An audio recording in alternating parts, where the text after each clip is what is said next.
नमस्कार। आप सभी का आज के सत्र में स्वागत है। श्री मां का आह्वान करते हुए और उनको नमन करते हुए हम आज का यह सत्र आरंभ करते हैं।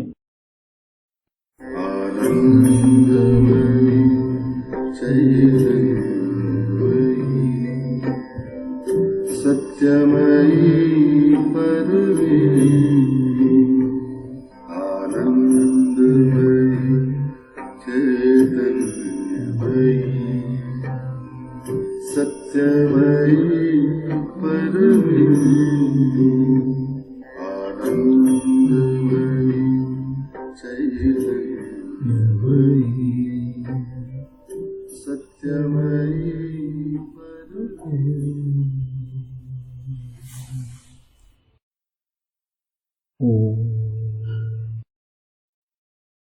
सावित्री पर्व 11 सर्ग 1 the eternal day the souls choice and the supreme consummation. शाश्वत दिवस, आत्मा का चुनाव और सर्वोच्च सिद्धि। सर्वप्रथम हम लोग इस सर्ग के शीर्षक पर अपना ध्यान केंद्रित करते हैं। द इटर्नल डे, शाश्वत दिवस। इस लोक से पूर्व के लोकों में अर्थात शाश्वत रात्रि, आदर्श के स्वप्निल और धूमिल लोक और पार्थिव सत्य के स्वप्निल और धूमिल लोक में या तो पूर्ण अंधकार था या फिर आंशिक प्रकाश था, परंतु यह शाश्वत दिवस का लोक है। यहाँ सूर्य अपने पूरे तेज में दीप्तमान है। यह सत्य और शाश्वतता का लोक है। द सोल्स चॉइस, आत्मा का चुनाव। शाश्वत दिवस के लोक में यात्रा करते हुए सावित्री को एक दिव्य वाणी सुनाई देती है। यह वाणी सावित्री को परम शांति, परम एकता, परम शक्ति और परम आनंद का प्रलोभन देती है, परंतु सावित्री को इसके लिए पृथ्वी को छोड़कर अनंत में विलीन होना होगा। सावित्री इस प्रलोभन को अस्वीकार कर देती हैं। वे मानव जाति के उद्धार हित अपनी अकेले की मुक्ति को त्याग देती हैं और वह सब जो भगवान उसे और सत्यवान को देना चाहते हैं, सावित्री मानव जाति के उद्धार के लिए मांगती हैं। द सुप्रीम कंज्यूमेशन, सर्वोच्च सिद्धि। सावित्री के इस चुनाव के विषय में परम प्रभु यह कहते हुए कि मेरा संकल्प तेरा है, जिसे तूने चुना है मैं भी उसे ही चुनता हूं, सावित्री की प्रार्थना को स्वीकार कर लेते हैं। इसके पश्चात परम प्रभु अतिमन के अवतरण, दिव्य मानव के प्रकटन और धरा के दिव्यकरण की घोषणा करते हैं। इस घोषणा के पश्चात परम प्रभु काल के रहस्यमयी ताले को खोल देते हैं और धरा पर अतिमानसिक युग आरंभ हो जाता है। इस प्रकार सावित्री का महान संकल्प सिद्ध हो जाता है। एक प्रकार से यह शीर्षक ही हमारे समक्ष इस सर्ग के सार को प्रकट कर रहा है और अब हम इस सर्ग के कुछ मुख्य तथ्यों का एक साथ स्मरण कर लेते हैं और फिर इन्हीं तथ्यों को हम इस सर्ग की पंक्तियों के साथ क्रमशः मनन करेंगे।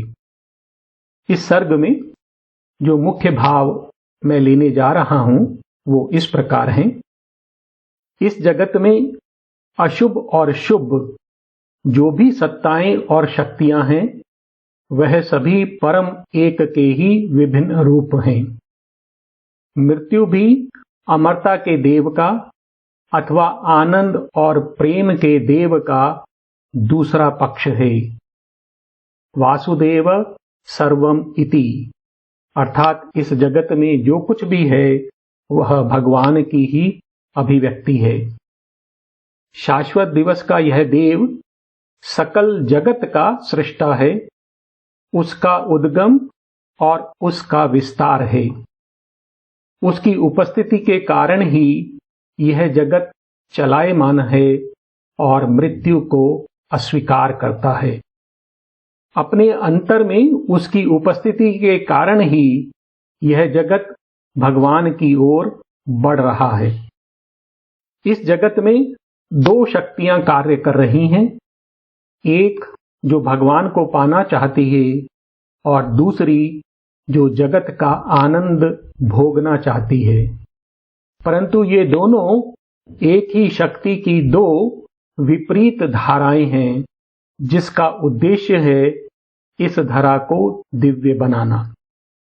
मनुष्य के जन्म के विषय में, धरा पर हमने जन्म इसलिए नहीं लिया है कि हमने कोई पाप किए हैं, अपितु हम सभी वे विशिष्ट आत्माएं हैं जिन्होंने धरा के संघर्ष को स्वीकार किया है, जिन्होंने धरा पर भगवान का कार्य करना स्वीकार किया है। और धरा पर भगवान के लिए कार्य करना स्वर्ग के सभी आनंदों से कहीं अधिक महान है। व्यक्तिगत मुक्ति के विषय में, वह आनंद जो संपूर्ण जगती के साथ साझा नहीं किया जा सकता, वह अपूर्ण है। मनुष्य के विषय में, साहसी मनुष्य बहुत कम होते हैं। निश्चेतन मनुष्य को बांधे रहता है। यदि कोई शक्ति मनुष्य को स्वर्ग तक उठा भी ले, तो भी वह शीघ्र ही धरा की सुरक्षा में लौट आता है और आनंदित होता है। यद्यपि मनुष्य बहुत दुर्बल है, परंतु उसकी आत्मा उसके भाग्य से अधिक शक्तिशाली है। मनुष्य एक दिन अवश्य दिव्यता को प्राप्त करेगा। सावित्री और सत्यवान के जन्म के उद्देश्य के विषय में, सावित्री और सत्यवान ने पार्थिव जीवन को दिव्य जीवन में बदलने के लिए इस धरा पर जन्म लिया है। सावित्री ने स्वर्ग के सभी आनंदों और अपनी एकाकी मुक्ति को अस्वीकार कर धरा के संघर्ष को स्वीकार किया है। सावित्री और भगवान का संकल्प एक ही है और वह संकल्प है पार्थिव जीवन को दिव्य जीवन में बदलना। सावित्री भगवान की शक्ति है जो मनुष्य को ईश्वर की ओर बढ़ने में सहायता करती है। मनुष्य के मन के विषय में, मानव मन से परम सत्य को नहीं पाया जा सकता, परंतु एक ऐसा मार्ग है, समर्पण और प्रेम का मार्ग, जो सत्यम ऋतम बृहत तक ले जाता है। अति मानसिक चेतना के विषय में, मन से परे एक ऐसी चेतना है जिसे मानव मन छू नहीं सकता है। धरा पर इसका कोई धाम नहीं है, परंतु फिर भी धरा पर होने वाले सभी कार्यों का यह स्रोत है। यह धरा के सभी सत्यों का स्रोत है, मनुष्य के विकास का प्रेरक है और उसके आनंद का माध्यम है। तुम्हारे और सत्यवान के प्रयास से अतिमन धरा को स्पर्श करेगा और तब धरा पर मृत्यु और अज्ञान का साम्राज्य समाप्त हो जाएगा और धरा दिव्य बन जाएगी। इस सर्ग के अंत में परम प्रभु काल के हृदय में भागवत शांति और भागवत आनंद को रोपित कर देते हैं और काल के रहस्यमयी ताले को खोल देते हैं और धरा पर एक नव युग अर्थात अति मानसिक युग आरंभ हो जाता है। जैसा कि हम जानते हैं कि श्री अरविंद और श्री मां के प्रयास से यह अति मानसिक शक्ति 29 फरवरी 1956 को धरा पर अवतरित हो चुकी है और अति मानसिक युग आरंभ हो गया है। अब हम सावित्री की पंक्तियों के साथ इन्हीं सत्यों का क्रमशः मनन करेंगे। हम पृष्ठ नंबर 678 पर हैं, पंक्ति नंबर 33। शाश्वत दिवस के क्षेत्र में सावित्री ने वहां के देव को देखा। यह मृत्यु का देव ही था, परंतु अब उसका रूप बदला हुआ था। One whom her soul had faced as death and night, a sum of all sweetness gathered into his limbs and blinded her heart to the beauty of the suns. तो सावित्री ने शाश्वत दिवस के क्षेत्र में जिस देव को देखा था वह मृत्यु का ही देव था, परंतु अब उसके अंगों में एक सकल माधुर्य झलक रहा था और अनेकों सूर्यों के समान उसके सौंदर्य ने सावित्री के हृदय को मोहित कर लिया था। Night the dim mask had grown a wonderful face, और रात्रि रूपी मृत्यु का यह मुखौटा अब एक आनंददायी चेहरे में बदल गया था। अर्थात इस जगत में शुभ और अशुभ जो भी सत्ताएं और शक्तियां हैं वह सभी परम एक के विभिन्न रूप हैं।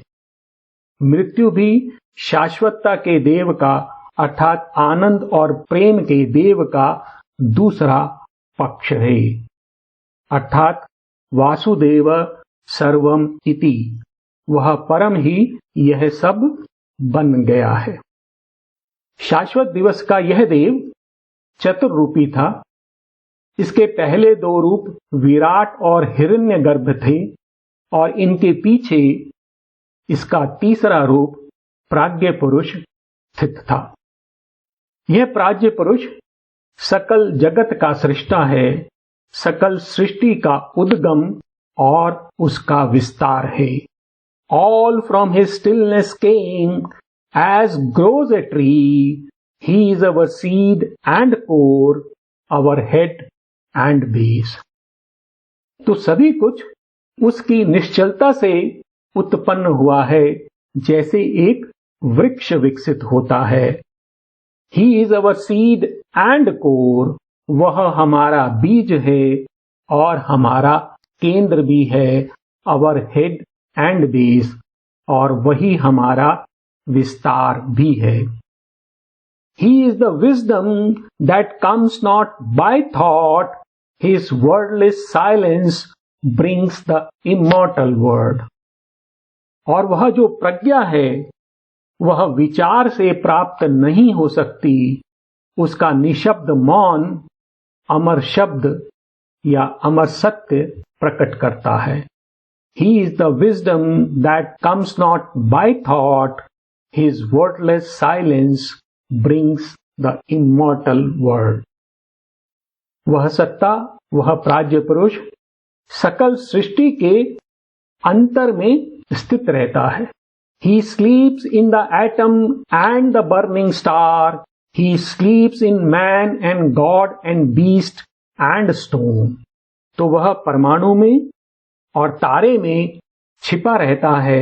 वह मनुष्य में, देवता में, पशु में और पत्थर में छिपा हुआ रहता है, और उसकी उपस्थिति के कारण ही यह जगत अस्तित्व में रहता है और आगे बढ़ता रहता है।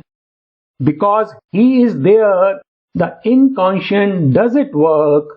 Because he is there, the word forgets to die. क्योंकि वह अंतर में उपस्थित है, क्योंकि निश्चेतन में अति चेतन छिपा हुआ है, इसी कारण निश्चेतन आगे बढ़ता है। क्योंकि वह अंतर में स्थित है, यह जगत मरना भूल जाता है। अर्थात हमारे अंतर में जो वो सत्ता उपस्थित है, उसी के कारण मनुष्य मृत्यु को अस्वीकार करता है और आगे बढ़ता रहता है। इसी देव का जो चौथा रूप है वह आनंद और प्रेम का देव है। वह सावित्री को अपने विषय में बताता है कि मैं रात्रि के गहन अंधकार में पृथ्वी की आत्मा का नेतृत्व कर रहा हूं। I am the beauty of the unveiled ray, drawing through the deep roads of the infinite night, the unconquerable pilgrim soul of earth, beneath the flaring torches of the stars। तो वह देव सावित्री से कहते हैं कि मैं दिव्य किरण का सौंदर्य हूं, जो रात्रि के गहन मार्गों से होते हुए और तारों की जगमगाती मशाल के नीचे पृथ्वी की अजय आत्मा को ले जा रहा हूं। The unconquerable pilgrim soul of earth, अर्थात पृथ्वी की आत्मा अजय है, वह अपने लक्ष्य को अवश्य प्राप्त करेगी। तो पृथ्वी को कौन अपने लक्ष्य की ओर ले जा रहा है? वह है आनंद और प्रेम का देव। अर्थात पृथ्वी आनंद और प्रेम को खोजते हुए, अपने सत्य को खोजते हुए अथवा भगवान को खोजते हुए आगे बढ़ रही है। और उसका मार्ग कैसा है? तमसोमा ज्योतिर्गमय, अर्थात अंधकार से होते हुए वह प्रकाश की ओर बढ़ रही है। Through the deep roads of the infinite night, beneath the flaring torches of the stars. यह आनंद और प्रेम का देव जगत के विषय में बताता है और वह दो शक्तियों के विषय में बता रहे हैं। और इन दो शक्तियों को हम विभिन्न रूपों में देख सकते हैं, जैसे कृपा और अभीप्सा, अतिचेतन और निश्चेतन, पुरुष और प्रकृति अथवा पृथ्वी और स्वर्ग। Two powers from one original ecstasy, born, pace near but parted in the life of man. One leans to earth, the other yearns to the skies। तो आदि आनंद से जन्मी हुई दो शक्तियां मनुष्य के जीवन में एक दूसरे के निकट कार्य करती हैं, परंतु वे एक दूसरे से अलग रहती हैं। एक धरा की ओर झुकती है और दूसरी आकाश की चाह करती है। अर्थात हमारे अंदर दो प्रवृत्तियां हैं, एक जो इस जगत को छोड़कर भगवान को पाना चाहती है और दूसरी जो जगत का आनंद भोगना चाहती है। परंतु ये दोनों ही शक्तियां एक ही शक्ति की दो गतियां हैं। और वह परम शक्ति जिनके ये दो रूप हैं वो कौन है और उसका उद्देश्य क्या है? वह परम शक्ति आत्मा और जड़ तत्व को एक करना चाहती है। वह जड़ तत्व को दिव्य बनाना चाहती है और आत्म तत्व को भौतिक जगत में अभिव्यक्त करना चाहती है। अर्थात वह इस धरा को दिव्य बनाना चाहती है। Heaven in its rapture dreams of perfect earth, earth in its sorrow dreams of perfect heaven। स्वर्ग अपने आनंद में परिपूर्ण धरा का स्वप्न लेता है और पृथ्वी अपने दुख में परिपूर्ण स्वर्ग का स्वप्न लेती है। अर्थात दोनों का लक्ष्य एक ही है कि यह धरा दिव्य बन जाए। सावित्री इस धरा की महानता के विषय में बताती हैं कि यह जो धरा है वो शक्तिशाली आत्माओं का कर्म क्षेत्र है। Earth is the chosen place of mightiest souls, earth is the heroic spirit battlefield, the forge where the archmason shape his works। तो धरा सबसे अधिक शक्तिशाली आत्माओं द्वारा चुना गया क्षेत्र है। धरा वीर आत्माओं का युद्ध क्षेत्र है। धरा वह भट्टी है जहां पर परम शिल्पकार अपने कार्यों को आकार देता है। अर्थात धरा पर हमने जन्म इसलिए नहीं लिया है कि हमने कोई पाप किए हैं, अपितु हम सभी शक्तिशाली आत्माएं हैं, हम विशिष्ट आत्माएं हैं, हम वे भाग्यशाली और महान आत्माएं हैं जिन्होंने धरा के संघर्ष और अंधकार को स्वीकार किया है, जिन्होंने धरा पर भगवान का कार्य करना स्वीकार किया है। सावित्री आगे कहती हैं कि हे देव, thy servitudes on earth are greater king than all the glorious liberties of heaven। अर्थात अज्ञानवश हम धरा के दुखों और कष्टों से पीड़ित होकर धरा को छोड़कर मोक्ष पाना चाहते हैं, परंतु सावित्री कह रही हैं, हे राजन, पृथ्वी पर तेरी दासता स्वर्ग की सभी स्वतंत्रताओं से महान है। Thy servitudes on earth are greater king than all the glorious liberties of heaven।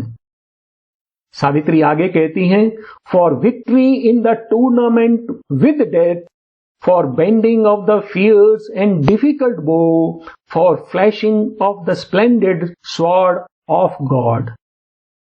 तो सावित्री उस देव से कह रही हैं, हे देव, मृत्यु के साथ युद्ध करना और उसमें विजयी होना, धरा के दृढ़ विधान को बदल देना और भगवान का योद्धा बन के उसके लिए युद्ध करना अत्यंत आनंददायी है, और मैं तेरे स्वर्गों के लिए धरा को छोड़ने के लिए तैयार नहीं हूं। तो इस प्रकार सावित्री शाश्वत दिवस के देव के प्रलोभन को अस्वीकार करते हुए कहती हैं, ये स्वर्ग जो कभी मेरे नैसर्गिक धाम थे और जहां मैं कभी आनंद से विचरण करती थी, वे सभी स्वर्ग अब मुझसे बहुत दूर हैं, क्योंकि मैंने अब धरा का संघर्ष युक्त और बोझिल पथ स्वीकार किया है। Too far thy heavens for me from suffering men। और वो कहती हैं, imperfect is the joy not shared by all। अर्थात वह आनंद जो संपूर्ण जगती और संपूर्ण मानव जाति के साथ साझा नहीं किया जा सकता, वह अपूर्ण है। दूसरों का दुख हमारा अपना दुख है। जब तक संपूर्ण मानव जाति का दुख समाप्त नहीं हो जाता, हम विश्राम नहीं कर सकते। केवल मेरे अपने का मोक्ष अर्थहीन है। इसके पश्चात वह देव सावित्री को मनुष्य की अक्षमता के विषय में बताते हैं। वे कहते हैं कि स्वर्ग की पुकार दुर्लभ होती है, परंतु वह मनुष्य जो उसका उत्तर देता है उससे भी अधिक दुर्लभ होता है। Heaven's call is rare, rarer the heart that heeds। और यदि कोई शक्ति मनुष्य को स्वर्ग तक उठा भी ले, तो भी वह शीघ्र ही धरा की सुरक्षा में लौट आता है। और raised by some strong hand to breathe heaven air, they slide back to the mud from which they climb, in the mud of which they are made, whose law they know, they joy in safe return to a friendly base, and thou something in them weep for the glory lost and greatness murdered, they accept their fall। तो मनुष्य के विषय में वो बता रहे हैं कि यदि कोई शक्ति मनुष्य को स्वर्ग तक उठा भी ले, तो भी वह शीघ्र ही धरा की सुरक्षा में लौट आते हैं। उस मिट्टी में जिससे वे बने हैं, उस मिट्टी में जिसके नियम वे जानते हैं, उस धरा पर जो उनकी मित्र है, सुरक्षित लौटकर वो आनंदित होते हैं। और यद्यपि उनमें कोई है जो महिमा के छूट जाने पर और महानता के समाप्त हो जाने पर रोता है, परंतु वे अपनी हार स्वीकार कर लेते हैं। अर्थात साहसी मनुष्य बहुत कम होते हैं।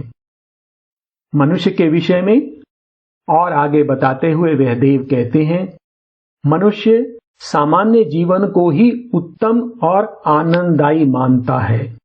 To be The common man, they think the best, to live as others live is their delight. तो सामान्य बने रहना ही मनुष्य सबसे उत्तम मानता है, दूसरों की तरह जीना ही उसे आनंद देता है। मनुष्य के विषय में और आगे बताते हुए वह देव सावित्री से कहते हैं कि मनुष्य का ज्ञान अज्ञान के समान है। और वे सावित्री से कहते हैं कि हे सावित्री, तू जगत को उसके भाग्य पर छोड़कर अपने स्वर्गिक धाम को लौट जा, क्योंकि मनुष्य की आत्मा उसकी नियति से अधिक शक्तिशाली है और काल के प्रवाह में सभी कुछ एक दिन स्वयं संपादित हो जाएगा। Although the race is bound by its own kind, the soul in man is greater than his faith. तो यद्यपि मनुष्य जाति अपनी जाति के विधान से बंधी हुई है, परंतु फिर भी मनुष्य की आत्मा उसके भाग्य से अधिक बड़ी है। अब ये जो पंक्तियां हमारे समक्ष हैं वो बता रही हैं कि सावित्री और सत्यवान ने इस धरा पर जन्म क्यों लिया है, उनके जीवन का, उनके जन्म का उद्देश्य क्या है। My soul and his indissolubly linked in the one task for which our lives were born, to raise the word to God in deathless light, to bring God down to the word on earth we came, to change the earthly life to life divine। अर्थात जगत को भगवान तक उन्नत करने के लिए, भगवान को इस जगत में ले आने के लिए और पार्थिव जीवन को दिव्य जीवन में बदलने के लिए हमने इस धरा पर जन्म लिया है। आनंद और प्रेम के देव के अंतर्ध्यान होने के पश्चात वहां एक आत्मा प्रकट होती है जो सावित्री को अपना सर्वोच्च चुनाव करने के लिए कहती है और सावित्री उसे उत्तर देती हैं, Thy embrace which rends the living not of pain, thy joy, O Lord, in which all creatures breathe, thy magic flowing waters of deep love, thy sweetness give to me for earth and men। तेरा आलिंगन जो पीड़ा की गांठ को खोल देता है, तेरा आनंद हे प्रभु जिसमें सभी प्राणी श्वास लेते हैं, तेरे प्रेम की जादुई धाराएं और तेरी मधुरता हे प्रभु तू पृथ्वी और मनुष्यों के लिए मुझे दे दे। अर्थात सावित्री अपनी एकाकी मुक्ति को अस्वीकार कर धरा के संघर्ष को स्वीकार करती हैं और वह सब जो प्रभु सावित्री को देना चाहते हैं, सावित्री वह सब धरा और मनुष्यों के लिए मांगती हैं। अब परम अनंत से एक और आनंदमयी वाणी उदित होती है और यह वाणी सावित्री की सभी प्रार्थनाओं को स्वीकार कर लेती है और सावित्री से कहती है, O beautiful body of the incarnate word, thy thoughts are mine, I have spoken with thy voice. हे परम शब्द, तेरे विचार मेरे हैं, मैंने तेरे माध्यम से अपना संकल्प व्यक्त किया है। My will is thine, what thou has chosen I choose. मेरा संकल्प तेरा है, जिसे तूने चुना है, मैं भी उसे ही चुनता हूं। अर्थात सावित्री और भगवान का संकल्प एक है। My will is thine, what thou has chosen I choose. और वह संकल्प क्या है, हम पहले देख चुके हैं इन पंक्तियों को। To raise the world to God in deathless light, to bring God down to the world on earth we came, to change the earthly life to life divine. अर्थात जगत को भगवान तक उन्नत करना, भगवान को इस जगत में ले आना और पार्थिव जीवन को दिव्य जीवन में बदलना, यह सावित्री का भी संकल्प है और यही संकल्प भगवान का भी है। और परम अनंत से उदित हुई वह वाणी सावित्री के इस धरा पर किए जाने वाले कार्यों के विषय में बताती हैं कि सावित्री इस धरा पर क्या कार्य करेंगी।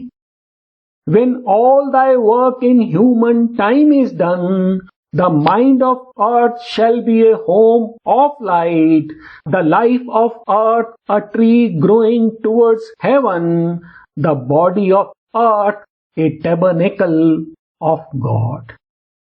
तो हे सावित्री, जब धरा पर तेरा कार्य पूर्ण हो जाएगा, तब पृथ्वी का मन प्रकाश का घर बन जाएगा, अर्थात वह दिव्य हो जाएगा। धरा का जीवन स्वर्ग की ओर विकसित होता एक वृक्ष बन जाएगा। धरा की देह भगवान का घर बन जाएगी, अर्थात सावित्री धरा को भगवान का धाम बना देंगी। और तब मनुष्य भगवान के लिए, भगवान द्वारा और भगवान में जिएंगे। My will shall be the meaning of their days, living for me, by me, in me, they shall live. तो मनुष्य का संकल्प और भागवत संकल्प एक हो जाएंगे। वह मेरे लिए जीते हुए, मेरे द्वारा जीवित, वह मुझ में जिएंगे, अर्थात तब मनुष्य और भगवान एक हो जाएंगे। एक बार पुनः वह परम प्रभु सावित्री और सत्यवान के कार्य के विषय में बताते हुए कहते हैं, you are my force at work to uplift earth's faith, अर्थात सत्यवान और तुम मेरी शक्ति हो जो पृथ्वी के भाग्य के उत्थान के लिए कार्य कर रही है। वे परम प्रभु सत्यवान के विषय में बताते हैं कि सत्यवान कौन है, और ये प्रतीक रूप में है। He is my soul that gropes out of the beast to reach humanity's heights of lucent thought and the vicinity of truth sublime. तो सत्यवान मेरा वह आत्म अंश है जो पशु से निकलकर और मनुष्य के उज्जवल विचारों के शिखरों को छूने के लिए और सत्य के निकट पहुंचने के लिए अज्ञान के सहारे आगे बढ़ रहा है। He is my soul that groped out of the beast to reach humanity's heights of lucent thought and the vicinity of truth sublime. और सत्यवान कौन है? He is the soul of man climbing to God in nature's search out of earth's ignorance. तो सत्यवान मनुष्य के अंदर स्थित वह आत्म पुरुष है जो भगवान की ओर उठ रहा है।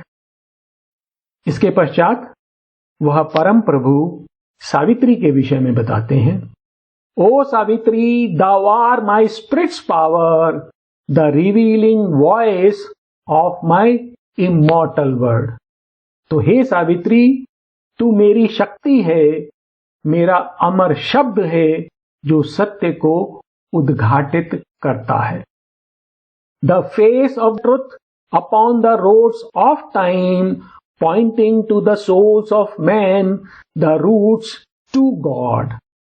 तो तू वह सत्य है जो मनुष्यों को भगवान की ओर बढ़ने में सहायता करता है, अर्थात सावित्री भगवान की वह शक्ति है जो मनुष्य को ईश्वर की ओर बढ़ने में सहायता करती है।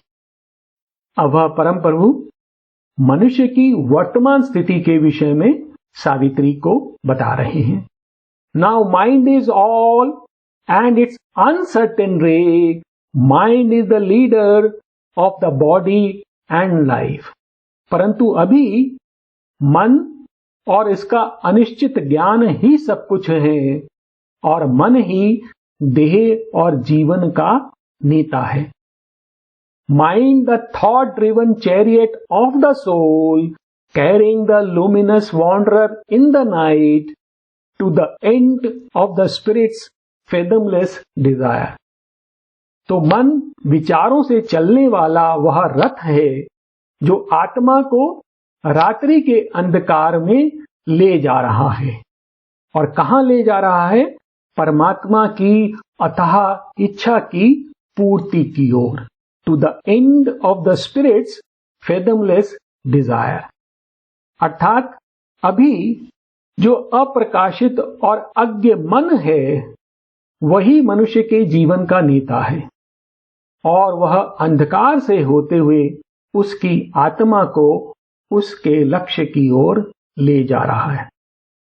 मनुष्य के मन की अक्षमताओं के विषय में बताते हुए परम प्रभु कहते हैं कि विकास के ऊपर उठते हुए पथ के शिखर पर और अधिक महत्तर भवितव्यताएं हैं जिसका अनुमान हमारा मन नहीं लगा सकता। There are greater destinies mind cannot surmise, fixed on the summit of the evolving path. और मनुष्य की आत्मा मन के द्वारा अपना आरोहण पूर्ण नहीं कर सकती है। Mind is not all his tireless climb can reach. There is a fire on the apex of the words. There is a house of the eternal light. There is an infinite truth and absolute power. तो लोकों के शीर्ष पर एक अग्नि प्रज्वलित रहती है। वहां पर शाश्वत प्रकाश का धाम है। वहां अनंत सत्य है, परम शक्ति है। मन के द्वारा वहां नहीं पहुंचा जा सकता है। Mind is not all his tireless climb can reach. और ये बहुत महत्वपूर्ण पंक्तियां हैं। परंतु कुछ साहसी मनुष्य मन की सीमाओं का अतिक्रमण करेंगे और तेरी ओर मुड़ेंगे। Abandoning the dubious middle way, a few shall glimpse the miraculous origin, and some shall feel in you the secret force, and they shall turn to meet a nameless tread, adventurers into a mightier day. तो एक महान दिवस के साहसी यात्री कुछ मनुष्य वो मन का जो संशयपूर्ण मध्यम मार्ग है उसको छोड़ देंगे। Abandoning the dubious middle way, or a few shall glimpse the miraculous origin, and some shall feel in you the secret force. और वे तेरे रूप में भव्य स्रोत की झलक देखेंगे और तुझ में गोपित दिव्य शक्ति को अनुभव करेंगे। वे एक अनामी पथ पर बढ़ने के लिए तेरी ओर मुड़ेंगे। और ये मनुष्य जो मन का अतिक्रमण करते हुए तेरी ओर मुड़ेंगे वो किसको प्राप्त करेंगे? वे सत्यम, ऋतम और बृहत अर्थात अति मानसिक जगत में प्रवेश करेंगे। Ascending out of the limiting breadths of mind, they shall discover the world's huge design and step into the truth, the right, the vast. तो अर्थात मन से परम सत्य को नहीं पाया जा सकता, परंतु मन से परे एक ऐसा मार्ग है जो सत्यम, ऋतम और बृहत को जाता है। यह समर्पण और प्रेम का मार्ग है जो मां के चरणों से होता हुआ भगवान तक जाता है। इसके पश्चात वे परम प्रभु अति मानसिक चेतना के विषय में बताते हैं। There is a consciousness mind cannot touch, its speech cannot utter, nor its thought reveal. अर्थात मन से परे एक ऐसी चेतना है जिसे मन स्पर्श नहीं कर सकता है और ना तो मनुष्य की वाणी उसकी व्याख्या कर सकती है और ना ही मनुष्य के विचार उसे प्रकट कर सकते हैं। It has no home on earth, no center in man, yet is the source of all things thought and done, the fount of the creation and its works. तो धरा पर इसका कोई धाम नहीं है। ये अति मानसिक चेतना के विषय में बता रहे हैं। धरा पर इसका कोई धाम नहीं है, मनुष्य में इसका कोई केंद्र नहीं है, परंतु फिर भी यह सभी विचारित और रचित पदार्थों का और कार्यों का स्रोत है। The fount of the creation and it's work, यह सृष्टि और उसके समस्त कार्यों का उद्गम है। यह धरा के सभी सत्यों का स्रोत है, मनुष्य के विकास का प्रेरक है और उसके आनंद का माध्यम है। इसके पश्चात वह परम प्रभु सावित्री से कहते हैं कि तुम्हारे और सत्यवान के प्रयास से अतिमन धरा को स्पर्श करेगा। The incarnate dual power shall open God's door, eternal supermind touch earthly time. अर्थात अवतारी युगल शक्ति सत्यवान और सावित्री भगवान का द्वार खोलेंगी और तब शाश्वत अतिमन धरा को स्पर्श करेगा। ये पंक्तियां उस महान घटना की ओर संकेत कर रही हैं जब 29 फरवरी 1956 को श्री मां ने सोने के हथौड़े से एक विशाल और स्वर्णिम द्वार पर प्रहार किया था, जो धरा को परमात्मा से अलग कर रहा था, और एक ही प्रहार में वह द्वार टुकड़े टुकड़े हो गया और अति मानसिक प्रकाश, शक्ति और चेतना एक निर्बाध प्रवाह में पृथ्वी की ओर बहने लगी। The incarnate dual power shall open God's door, eternal supermind touch earthly time. तो यहां पर वह परम प्रभु हमें बता रहे हैं कि भविष्य में ऐसा होगा, और हम जानते हैं कि यह इस धरा पर घटित हो चुका है। और जब यह अति मानसिक चेतना धरा पर आएगी तो क्या परिवर्तन होंगे? तो वो कहते हैं कि जो मनुष्य इस ज्योतिर्मयी शक्ति को धारण करेगा वह परमात्मा का विचार और संकल्प बन जाएगा। Then shall the embodied being live as one who is a thought, a will of the divine.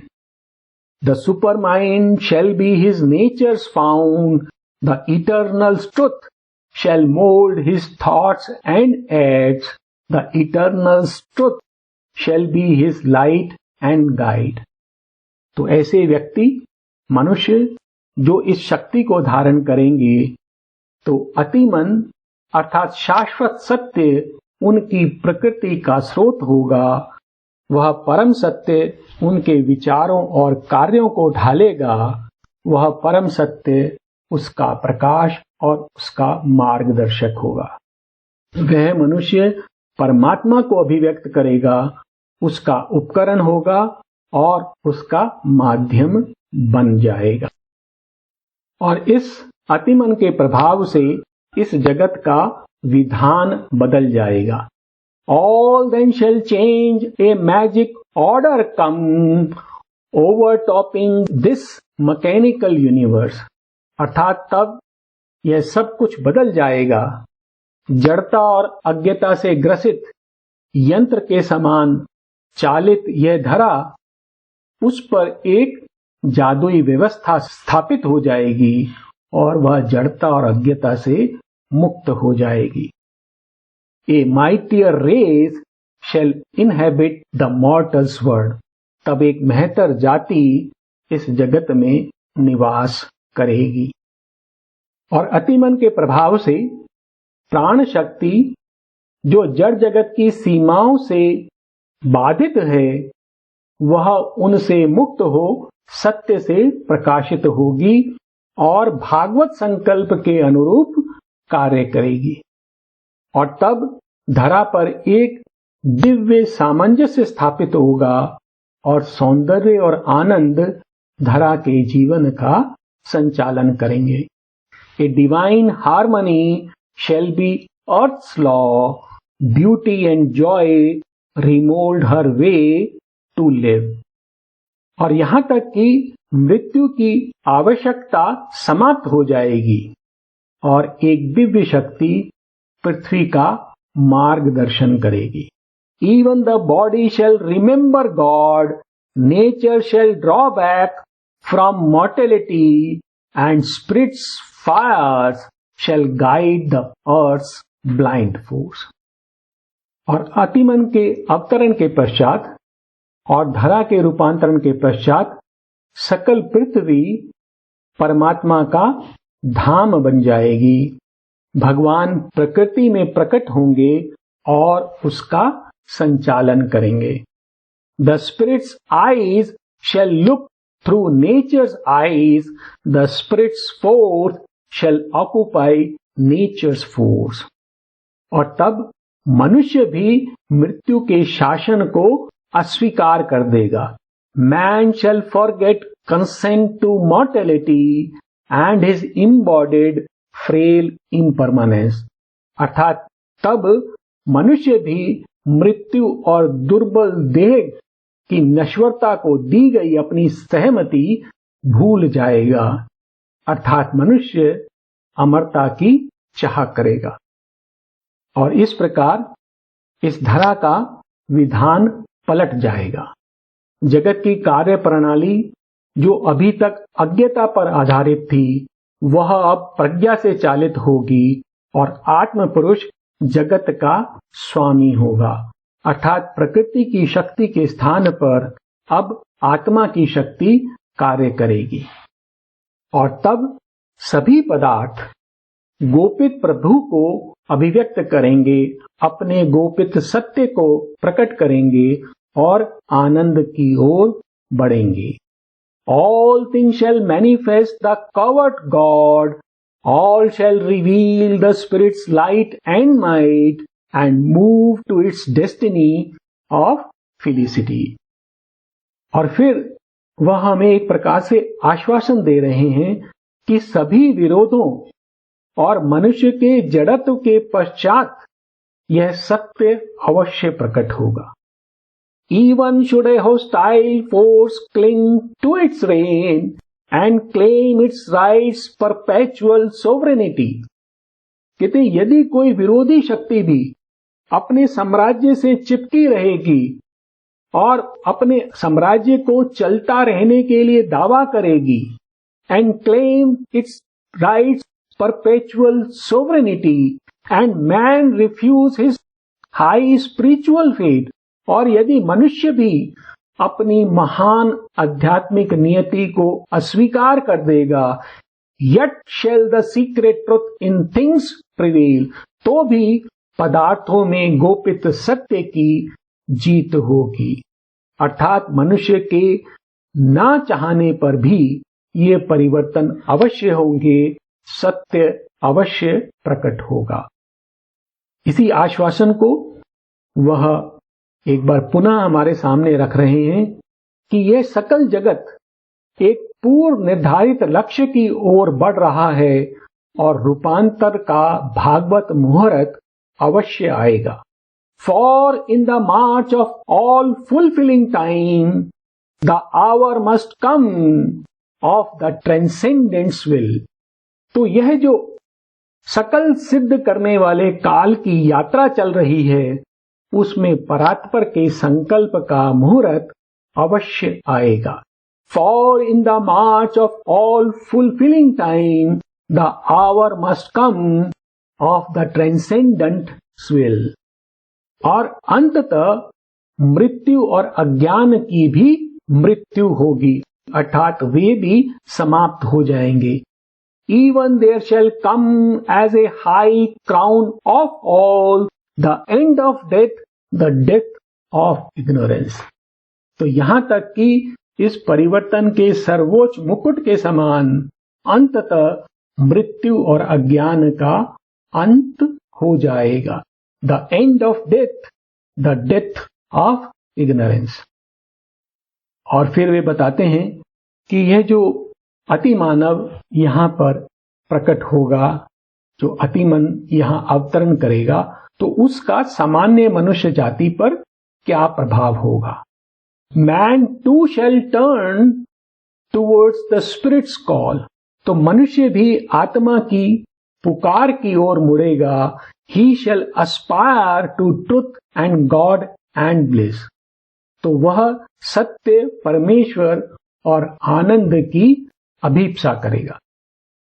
और धरा अपने सत्य के प्रति जागृत होगी और आत्मा और जड़ तत्व एक हो जाएंगे। The spirit shall look out through matter's gaze and matter shall reveal the spirit's face. और यह अति मानसिक सत्य मनुष्य को दिव्यता के प्रति जागृत करेगा और मनुष्य जाति दिव्य बन जाएगी। सत्य सामान्य मनुष्यों के जीवन का संचालन करेगा और वे सामान्य मनुष्य भी देवताओं के समकक्ष हो जाएंगे। The truth shall be the leader of their lives, truth shall dictate their thought and speech and act, they shall feel themselves lifted near to the sky as if a little lower than the gods। तो वह सामान्य मनुष्य भी सत्य उनके जीवन का संचालन करेगा और वह देवताओं के समकक्ष हो जाएंगे। और इन्हीं सभी घोषणाओं और आश्वासन के सार के रूप में वह परम प्रभु यह अंतिम पंक्तियां सावित्री को कहते हैं कि इस धरा का जीवन दिव्य जीवन बन जाएगा। Nature shall live to manifest secret God, the spirit shall take up the human play, this earthly life become the life divine. तो प्रकृति अपने अंतर्गोपित भगवान को प्रकट करेगी, परमात्मा मानवीय जीवन का संचालन करेंगे और यह पार्थिव जीवन दिव्य जीवन बन जाएगा। Nature shall live to manifest secret God, the spirit shall take up the human play, this earthly life become the life divine. और इस सर्ग के अंत में प्रभु ने यह जो आश्वासन हमें दिया है वह उसे पूर्ण कर देते हैं। परमात्मा नियति के पथ पर दृष्टिपात करते हैं और काल के हृदय में भागवत शांति और भागवत आनंद रोपित कर देते हैं और वे काल के रहस्यमयी ताले को खोल देते हैं। ए की turn in a mystic lock of time, और एक दिव्य हस्त काल के रहस्यमयी ताले को खोल देता है। ए की turn in a mystic lock of time. और तब एक शक्ति और प्रसन्नता धरा पर अवतरित होती है। A power leaned down, a happiness found its home, over wide earth brooded the infinite bliss. और अब सकल धरा पर एक अनंत आनंद स्थित था और इस प्रकार वह अनंत आनंद धरा को अपने आश्रय में ले लेता है और धरा पर एक नवयुग अर्थात अति मानसिक युग का आरंभ हो जाता है। तो यहां पर यह सर्ग इस आश्वासन के साथ और इस परिवर्तन के साथ, इस नवयुग के आगमन के साथ समाप्त होता है। हम लोग यहाँ पर शांति मंत्र का पाठ करते हुए, श्री मां का नमन करते हुए, उनको धन्यवाद देते हुए इस सत्र को विराम देंगे।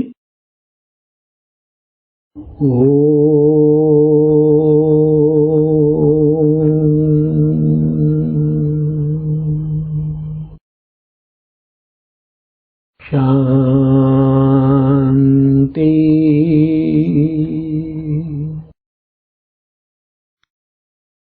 शांति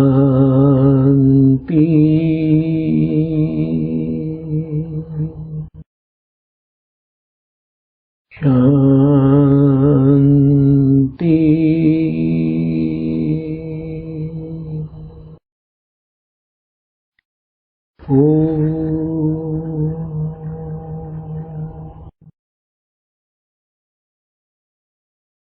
नमस्कार, धन्यवाद।